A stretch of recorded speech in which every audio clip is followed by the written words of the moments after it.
Kembali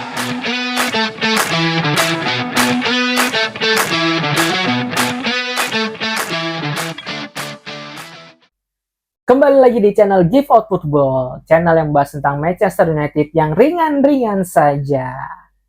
Ya, teman Give, kembali lagi kita di Give Out Football. Hari ini kita akan bahas berita tentang salah satu berita yang bikin perasaan mungkin campur aduk buat para fans Manchester United di seluruh dunia. Kalian pasti sudah tahu dan mungkin sudah dengar beritanya, bahkan sudah baca juga gitu ya di timeline X atau juga di Instagram dan resmi juga di akunnya Manchester United bahwa benar Casemiro resmi akan meninggalkan Manchester United di akhir musim ini. Bukan rumor lagi, bukan katanya lagi, tapi official statement. Klub memutuskan untuk tidak mengaktifkan opsi perpanjangannya 1 tahunnya, dan Casemiro sendiri sudah merilis video perpisahan yang jujur aja bikin hati kita sebagai fans United mungkin merasa terharu melihat video tersebut. Oke, di video ini gue nggak akan cuman bakal baper-baperan. Sebagai teman Give yang cerdas, kita bakal bedah kenapa sekarang, apa maksud dari statistik gila dia selama 4 tahun ini, dan yang paling penting, apakah MU rugi atau justru untung melepas gaji yang besar dari Casemiro ini. Mungkin teman-teman Give bisa sambil nyiapin makanan, snack-snack, atau sambil ngopi. Kita akan mulai masuk ke pembahasannya kali ini. Oke, pertama kita bahas dulu dari konteks beritanya. Kejadiannya baru banget. Di akhir Januari 2026 ini, Manchester United mengumumkan bahwa Casemiro akan pergi saat kontraknya habis di Juni 2026 nanti. Artinya dia masih punya waktu 4 bulan untuk berseragam setan merah. Kalian perhatikan nggak kata-kata di video perpisahannya? Ada satu kalimat yang sangat kuat di sana, yang mengatakan bahwa saya akan membawa Manchester United sepanjang hidup saya. Ini belum waktunya berpisah. Masih ada banyak kenangan yang bisa diciptakan dalam 4 bulan ke depan. Luar biasa sekali ya. Ini menunjukkan kelasnya seorang Casemiro. Dia nggak ngambek, dia nggak toksik. Walau tahu kontraknya nggak diperpanjang, dia profesional sejati. Kenapa diumumin di bulan Januari? Kenapa nggak nunggu di bulan Juni? Menurut analisa gue, ini adalah strategi manajemen di bawah Ineos. Mereka ingin transparan. Mereka ngasih waktu buat Casemiro cari klub barunya. Mungkin bisa ke Saudi atau MLS. Dan MU juga bisa bergerak cari penggantinya tanpa sembunyi-sembunyi. Respect sih dalam hal ini buat manajemen yang menangani ini dengan martabat, nggak kayak cara MU dulu untuk nendang pemainnya. Mungkin yang paling gampang adalah zamannya pas lagi De Gea ya. De Gea tuh kayak kita nggak mendapatkan pertandingan perpisahan dengan De Gea, terus tiba-tiba De Gea cabut kayak gitu. Nah, ini dalam kasusnya Casemiro saat ini, manajemen Manchester United sangat oke di dalam mengurusnya gitu. Nah, sekarang kita mulai masuk dalam inti. Kalau biasanya kita bahas di teman Give ini adalah dagingnya dari permasalahan hal ini. Tentang Casemiro cabut. Secara statistik, data nggak pernah bohong teman Give. Mari kita lihat kontribusinya sampai dengan Januari 2026 ini. Casemiro sudah bermain sekitar 146 pertandingan dan mencetak 21 gol.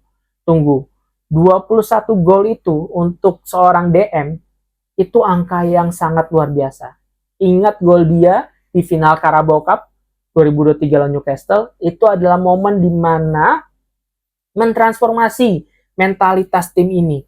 Dia datang sebagai pemenang 5 Liga Champions dan dia nularin itu di musim pertama. Ini ada beberapa statistiknya. Di musim 2022-2023, tackle per gamenya itu 3,2, sangat luar biasa. Interceptnya nomor 5 di Premier League, sangat luar biasa. Dulu kita nyebut dia adalah tembok betonnya Manchester United. Tapi kita harus jujur, melihat hal itu semua, ada penurunan. Itulah kenapa MU melepas Casemiro. Lihat datanya di musim 2023, 2024, dan 2024-2025. Dribble pass per gamenya agak naik drastis. Musim lalu Casemiro sering banget dilewati lawan kayak melewati pada saat latihan. Terus recovery speednya yang paling terasa. Di usia masuk 34 tahun, Premier League itu kalau menurut saya terlalu permainannya gamenya terlalu cepat. Statistik ground coverage-nya cukup menurun. Dia sering banget telat balik saat kena serangan balik atau counter attack. Memang waktu apalagi ketika zaman Amorim kemarin sangat sering sekali bolong di situ ya. Di bagiannya Di bagiannya Casemiro ketika menjadi DM. Maka dari itu kemarin selalu ditampingi oleh Bruno kayak gitu. Jadi secara data kontribusi golnya memang lumayan tinggi untuk di posisinya sebagai DM, tapi fungsi utamanya sebagai filter pertahanan sudah mulai bocor. MU butuh kaki-kaki yang lebih muda dan statistik fisiknya pun Casemiro juga udah bilang bahwa dia waktunya sudah selesai kayak gitu. Nah, faktor kedua yang gak kalah penting adalah tentang gajinya. Teman-teman GIF harus tahu, Casemiro adalah salah satu penerima gaji tertinggi di liga. Gajinya dilaporkan adalah sekitar 350.000 sampai 430.000 US dollar per minggu. Bayangin, hampir 7 sampai 8 miliar rupiah per minggu. Di eranya Sir Jim Ratcliffe yang lagi bersih-bersih neraca keuangan, gaji segitu buat pemain cadangan atau pemain yang mainnya cuma 60 menit itu sangat nggak masuk akal.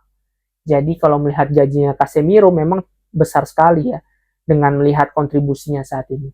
Dengan melepas Casemiro, Manchester United menghemat sekitar 18 sampai 20 juta per tahun di neraca gajinya mereka.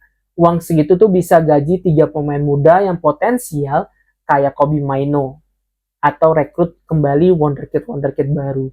Jadi ini keputusan yang logis walaupun secara emosional berat. Secara bisnis ini sangat oke, tapi secara emosional mungkin salah satu yang berat karena Casemiro dedikasinya terhadap Manchester United sangat luar biasa. Lantas gimana? Kita harus mengenang Casemiro kah? Gitu. Jangan ingat dia sebagai pemain tua yang lambat di akhir karirnya. Ingatlah dia sebagai orang yang datang ke rumah sakit. MU lagi sakit parah pasca Rangnick dan langsung ngasih obat yang kuat. Memang saat itu target utamanya adalah Frenkie de Jong. Tapi seperti biasa saat itu memang manajemen Manchester United sangat tidak baik gitu ya dalam memilih pemain. Frenkie de Jong nggak dapat, yang dapatnya adalah Casemiro gitu ya.